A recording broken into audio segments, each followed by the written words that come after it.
জাহান্নামের আগুন এমন ভয়ঙ্কর আগুন, শরীরের যে কোনো জায়গায় লাগা মাত্র কলিজা পর্যন্ত ভুনা হয়ে যাবে। মদিনার নবী বলতেছেন 500 বছর দূর, ওই 500 বছর দূরের থেকে জাহান্নামের আগুনের গরমটা আসিয়া জাহান্নামীর শরীরের মধ্যে যখন লাগবে, জাহান্নামের আগুনের গরমে শরীরের চামড়াগুলো খসে খসে পড়ে যাবে। ওরে নবীর উম্মতের দল, চোখ দুইটা বন্ধ করে 1 মিনিট চিন্তা কর। একটু ওই কবরের মধ্যে যাওয়ার পর, যেখানে আপন নাই, কেউ বাতি নাই, গুনাহগার হয়ে যদি কবরে যাও, এরে বান্দা ওই মাটির চাপ সহ্য করতে পারবি? ওই কবরের মধ্যে জাহান্নামের আগুন সহ্য করতে পারবা নি রে বাবা? আল্লাহর কাছে ক্ষমা চাও।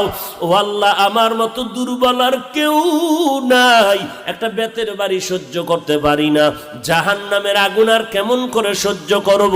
এই কথাটা যার দিলে আসছে তারা ঘুমাইতে পারে না, তারা কান্না কান্না খানা খাইতেছে, হঠাৎ করে আহ বলে আওয়াজ দেয়, হঠাৎ করে চিৎকারের আওয়াজ। বান্দা ঘুমাইতে গেল, হঠাৎ করে আহ করে আওয়াজ দেয়, ওই বান্দার অন্তরে ভয়, আরে আমি কি জান্নাত কামাই করতে পেরেছি? জান্নাতের টিকিট পাইলেন 10 জন সাহাবা, আবু বকর, ওমর, ওসমান, আলী। এদের ইতিহাস পড়ে দেখো, সারা জিন্দেগি কান্না করেছেন, অন্ধকার কবরে কি উপায় হবে আমার?